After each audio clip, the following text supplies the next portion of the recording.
Ok. Vista as nossas linhas de transmissão, como é que elas funcionam? Elas gostam de ter impedâncias casadas. Quando a linha de transmissão não está casada, é gerado um envelope correspondente à soma do sinal transmitido e do sinal refletido sobre essa linha descasada, é o que nós conhecemos como onda estacionária. E agora nós vamos ver como é que a gente faz uso de tudo isso para fazer um transformador de impedância, porque a gente precisa casar a impedância das nossas antenas. Então vamos lá.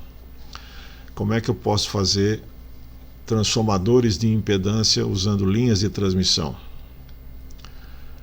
É a quarta parte do nosso trabalho. Bom, no último bloco nós vimos as ondas estacionárias aparecendo aqui sobre a linha. Então aqui tem uma linha de 2 comprimentos de onda e os 4 vales e ventres que aparecem. É por causa disso que a gente pode dizer que ao longo dessa linha eu vou experimentar, se eu em algum trecho aqui eu puder fazer um seccionamento na linha, por exemplo, medir a tensão e a corrente que está nesse ponto aqui, eu vou ter uma relação de impedância. Se eu caminhar mais para frente aqui e fizer a mesma medida, eu vou ter outra tensão e outra corrente. E vou medir outra impedância. Então, conforme eu vou andando sobre a linha, uma vez estabelecida a onda estacionária, eu posso experimentar relações diferentes de tensão e corrente. Quando a linha de transmissão está casada, não existe essa onda estacionária sobre a linha. A tensão tem uma amplitude constante, a corrente tem uma amplitude constante. Em qualquer ponto da linha, a relação entre tensão e corrente é a impedância, e ela vai ser exatamente igual à impedância característica da linha, no caso o cabo coaxial, por exemplo. Tá?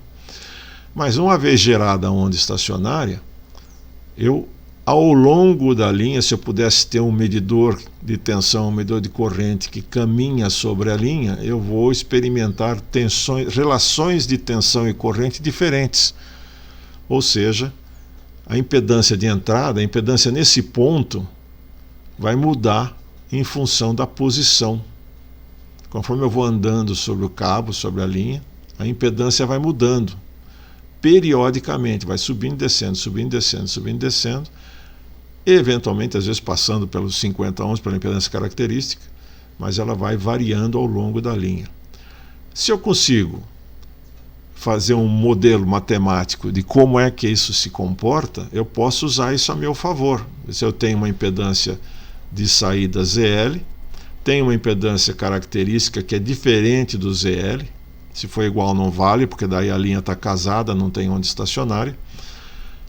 Mas se houver diferença entre ZL e Z0, eu posso cortar esta linha num certo comprimento que o ZL seja transformado na impedância que eu quero aqui na entrada.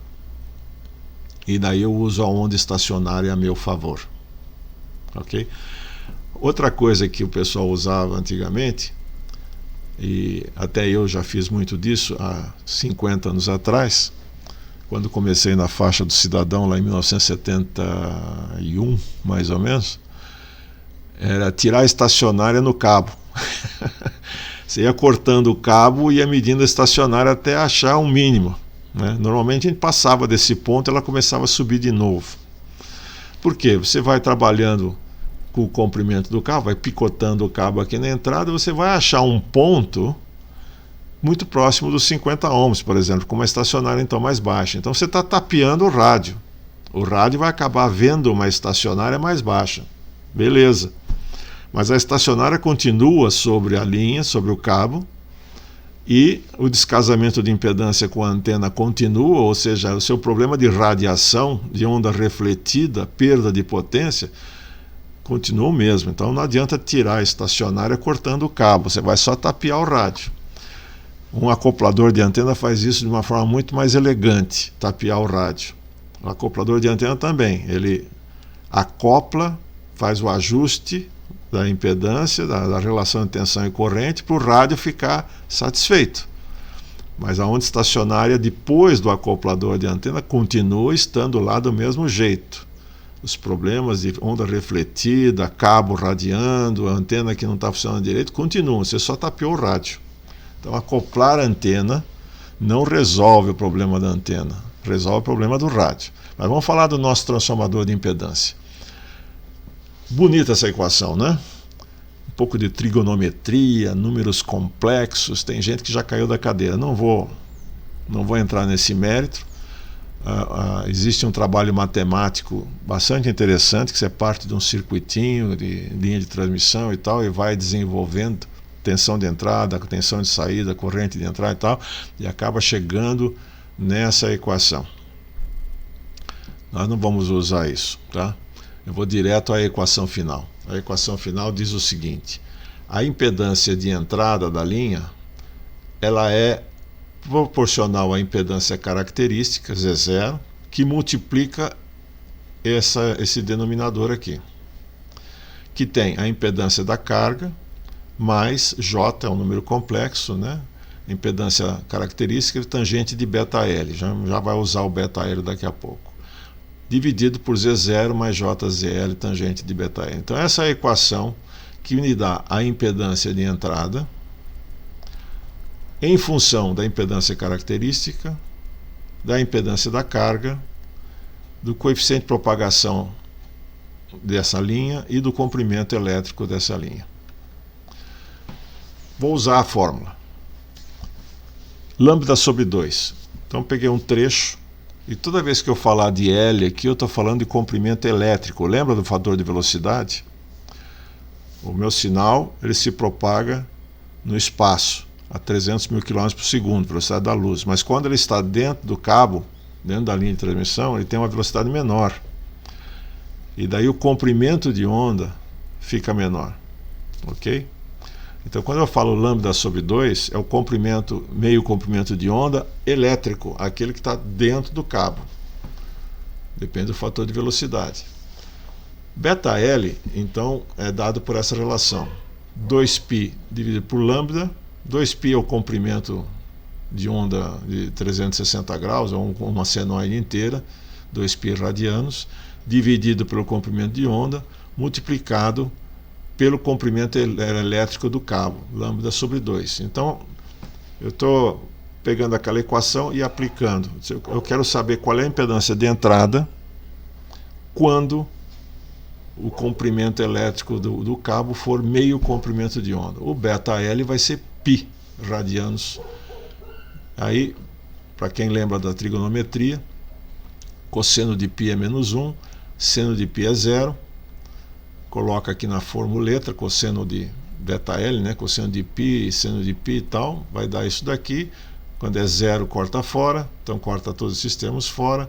Aqui fica menos ZL e menos Z0, mas menos dividido por menos dá mais. Então o Z0 corta com o Z0 aqui embaixo, vai sobrar ZL. Então a impedância de entrada é igual à impedância da carga. Uau, isso aqui é legal para a gente trabalhar. Então eu já posso guardar na memória. A cada meio comprimento de onda elétrico sobre o cabo, sobre a linha, eu repito a impedância de saída. Então, se eu tenho uma carga com impedância ZL qualquer, diferente da Z0, não importa qual seja a relação entre Z0 e ZL, a cada meio comprimento de onda, 2 meios comprimentos de onda, quer dizer, um comprimento de onda inteiro, 3 meios comprimentos de onda, a impedância da carga se repete. Então, eu tenho aqui em casa, por exemplo, as minhas antenas lá, direcional de HF, os dipolos. O que eu fiz? Essas frequências que a gente usa, elas são múltiplas harmônicas entre si, 3,6, 7,2, 14, 21, 28, são múltiplas as nossas faixas. Então, eu escolhi um comprimento de cabo para chegar até a antena que em todas as faixas de frequência que eu estou usando, corresponde a múltiplo de meio comprimento de onda. Então, quando eu meço aqui embaixo, no conector da antena aqui embaixo, com o medidor de impedância, medidor de taxa estacionária, um VNA, ele acaba refletindo a impedância que tem lá em cima na antena. Aí não tem esse problema. Okay? Continuando. Então, para linhas de meio comprimento de onda, eu reflito a impedância de saída na impedância de entrada. Se for 1/4 de comprimento de onda, bom, vamos lá. O beta-L vai ser 2π sobre lambda vezes lambda sobre 4, vai dar π sobre 2. Π sobre 2 é 90 graus. Daí, cosseno de π sobre 2 é 0, seno de π sobre 2 é 1. Coloca na equação os valores. Aí eu tenho que a impedância de entrada é igual à impedância característica ao quadrado dividido por ZL. Então, existe uma relação mais simples para 1/4 de comprimento de onda entre a impedância de entrada, a impedância de saída e a impedância característica. Isso daqui a gente chama de transformador de 1/4 de onda. Ele é bem interessante. Por exemplo, se eu colocar um curto aqui na saída, na entrada, eu vou ter um circuito aberto. Porque se ZL for 0, qualquer coisa dividido por 0 dá infinito. Então, um curto reflete um circuito aberto. Isso é legal em algumas horas, tá? Por exemplo, quando a gente fazia os dipolos em UHF para fazer antena de televisão, a gente usava uns toquinhos de 1/4 de comprimento de onda para segurar o dipolo na frente do refletor, porque era como se esses dipolos estivessem pendurados no ar, porque ali a gente usava um trecho de 1/4 de onda e a impedância desses trechos, desses tocos de sustentação é infinita. Então é como se não tivesse nada segurando eletricamente, né, segurando os dipolos ali das antenas de UHF. Tem outras aplicações para isso também. Então isso aqui é importante para a gente. Tem que guardar essa relação do transformador de 1/4 de onda. Okay? Qualquer L, se a linha estiver casada, a impedância da carga é igual à impedância característica da linha. Então é só substituir. Onde tem ZL aqui, por exemplo, coloquei Z0. Daí, isso aqui corta, né? Você tem duas equações iguais no numerador e no denominador, um corta com o outro, fica Z0. Então, quando a linha está casada, a impedância de entrada é igual à impedância de saída. Isso aí confirma que a nossa equação vale, né, para o princípio que nós estamos falando de linhas casadas. O que eu tenho que guardar nesse momento? Eu tenho que guardar que é possível construir transformadores de impedância com linhas de transmissão, desde que a impedância característica da linha de transmissão seja diferente da impedância de carga. E a cada meio comprimento de onda elétrico sobre a linha de impedância, a carga se repete. Linhas de meio comprimento de onda, a gente repete a impedância que está na saída e na entrada.